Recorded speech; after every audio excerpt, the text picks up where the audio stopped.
नमस्कार बच्चों, स्वागत है आपका हिंदी व्याकरण में। आज हम बच्चों पढ़ेंगे हिंदी व्याकरण का अध्याय जिसका नाम है वाच्य। वाच्य क्या होता है बच्चों और हिंदी में इसका प्रयोग कैसे होता है उसके बारे में हम इस अध्याय में जानेंगे। तो सबसे पहले बात करते हैं वाच्य की।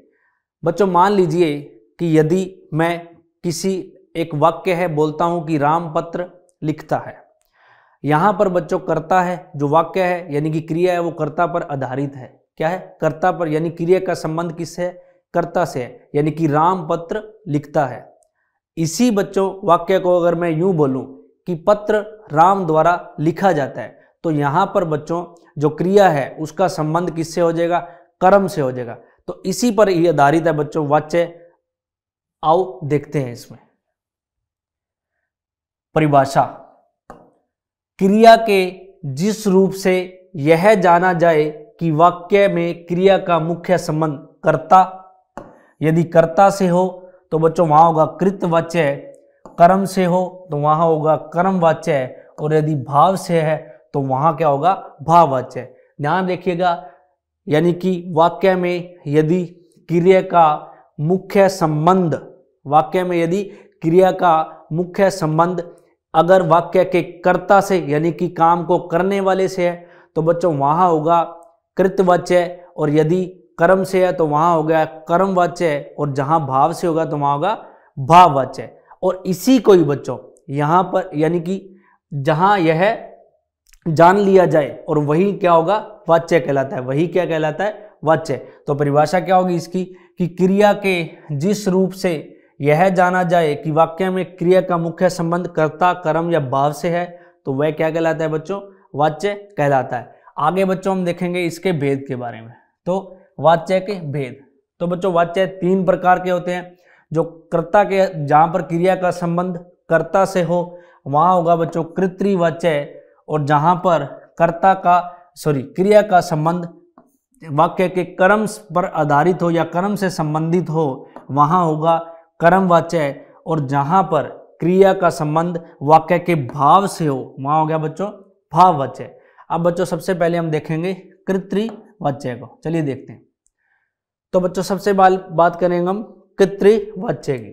तो जिस वाक्य में कर्ता मुख्य हो और क्रिया कर्ता के लिंग, वचन एवं पुरुष के अनुसार हो उसे कर्तृवाच्य कहते हैं। तो बच्चों ध्यान से देखिए, जिस वाक्य में जो क्रिया है उसका संबंध क्या हो? सीधा कर्ता से हो, और जहां पर क्रिया कर्ता के लिंग, वचन और पुरुष के आधार पर हो, यानी कि बच्चा एक है तो बच्चा खेलता है, बच्चे वचन है तो बच्चे खेलते हैं। क्रिया बच्चों यहाँ पर क्या है? क्रिया में परिवर्तन हो जाएगा।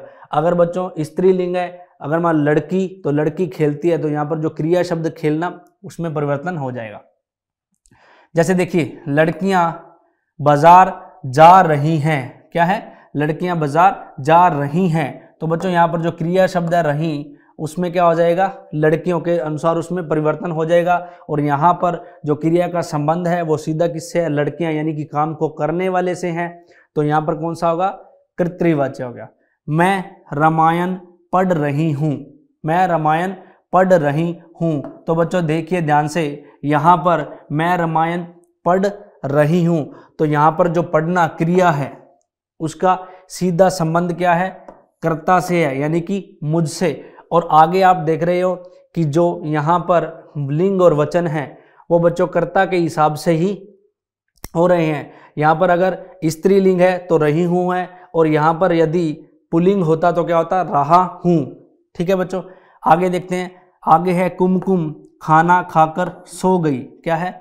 कुमकुम खाना खाकर सो गई। तो बच्चों यहाँ पर जो क्रिया है खाना, तो उसका जो सीधा संबंध है किससे है?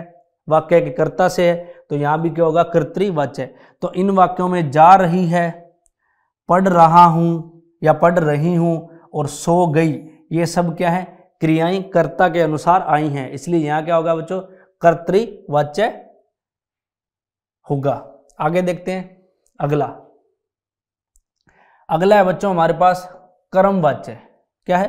कर्मवाच्य। तो बच्चों इंग्लिश अध्याय, अगर हम इंग्लिश की बात करें तो अंग्रेजी विषय का एक एक टॉपिक है जिसका नाम होता है पैसिव वॉइस, उसी का बच्चों हिंदी अनुवाद होता है वाच्य, ठीक है। वहाँ हम सीखते हैं, जैसे मैंने आपको बताया उदाहरण के द्वारा कि यदि मैं शब्द को, किसी वाक्य को बोलूं कि राम पत्र लिखता है, तो यहाँ पर क्या है, ये एक्टिव वॉइस, ठीक है, यानी कि कर्ता वाच्य है। क्या है, कर्ता वाच्य है। और ऐसे ही यदि मैं बोलूं कि पत्र राम द्वारा लिखा जाता है, तो वह क्या होगा, कर्म वाच्य है, यानी कि यहाँ पर क्या है, जो वाक्य है कर्म पर आधारित है, और जब कर्ता पर आधारित तो वहाँ क्या होता है, कृत्य वाच्य।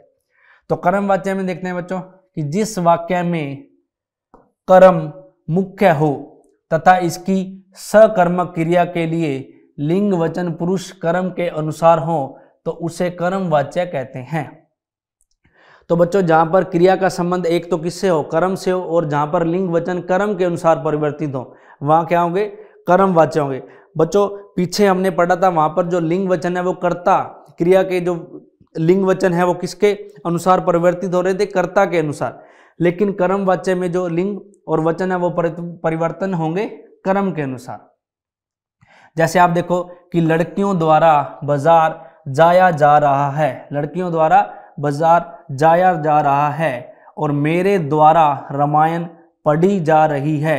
यहाँ पर बच्चों क्या है, यहाँ पर क्या है, रामायण या और बाजार, ये क्या है सब, यानी कि ये क्या सब है, कर्म, और जो वाक्य है ये क्या किस पर आधारित है, कर्म पर आधारित। तो मेरे द्वारा रामायण पढ़ी जा रही है और वर्षा से पुस्तक पढ़ी गई, तो इन वाक्यों में पढ़ी जा रही है, पढ़ी गई क्रियाएं कर्म के लिंग वचन पुरुष के अनुसार आई हैं, ठीक है बच्चों। तो वर्षा से पुस्तक पढ़ी गई और मेरे द्वारा रामायण पढ़ी जा रही है, तो यानी कि रामायण क्या है, यहाँ पर कर्म, और उसी के अनुसार लिंग और वचन चेंज हो रहे हैं, ठीक है बच्चों। यानी कि रामायण को ही यहाँ माना है कि स्त्रीलिंग के, और यहाँ पर बाजार को ही माना है पुल्लिंग के आधार पर। तो बाजार जाया जा रहा है और रामायण पढ़ी जा रही है। तो जहां पर वाक्य में क्रिया का संबंध किससे हो, कर्म से हो, और जहां पर क्रिया के लिंग और वचन है जो वो किसके अनुसार परिवर्तन हो, उनमें कर्म के आधार पर, तो वहां कौन सा होगा, कर्म वाच्य होगा।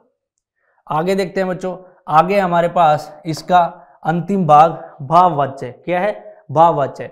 तो जिस वाक्य में अकर्मक क्रिया का भाव मुख्य हो, क्या हो, अकर्मक क्रिया का भाव मुख्य हो, उसे भाववाचक कहते हैं। अब ध्यान से देखना बच्चों, अकर्मक क्या होती है, यानी कि जहां कर्म ना हो, कर्म क्रिया का अकर्मक क्रिया का भाव हो। जिस वाक्यों में कर्म नहीं होता बच्चों, वहां कौन सी क्रिया होती है, अकर्मक क्रिया। जैसे हमसे वहां नहीं ठहरा जाता, तो बच्चों यहाँ भाव प्रकट हो रहा है कि हमसे वहां ठहरने की या हम हिम्मत नहीं है, यानी कि यहाँ क्या हो रहा है, भाव नहीं ठहरने का भाव उत्पन्न हो रहा है, इसलिए यहाँ पर क्या होगा, ठहरा जाता, ये सब क्या होते हैं बच्चों, भाववाच्य होते हैं। तो हमसे वहां नहीं ठहरा जाता में क्या होगा, भाववाच्य होगा। उससे आगे क्यों नहीं पढ़ा जाता, मुझसे शोर में नहीं सोया जाता, तो बच्चों गाया जाता, सोया जाता, उससे यह नहीं करा जाता, उससे यह नहीं उठाया जाता, इन सब में क्या होगा, भाव प्रकट होगा, और इनमें वाच्य कौन सा होगा, भाववाच्य। जैसा कि आप देखोगे कि इन वाक्यों में ठहरा जाता, पढ़ा जाता और सोया जाता क्रियाएं भाववाच्य की हैं, ठीक है बच्चों। तो बच्चों इसी के साथ जो हमारा हिंदी व्याकरण का अध्याय है वाच्य, वो यहीं समाप्त होता है। इस अध्याय में बच्चों हमने जाना कि वाच्य क्या होते हैं, उनके भेद क्या होते हैं। तो बच्चों आगे मिलते हैं हिंदी व्याकरण के अगले अध्याय में, तब तक के लिए धन्यवाद।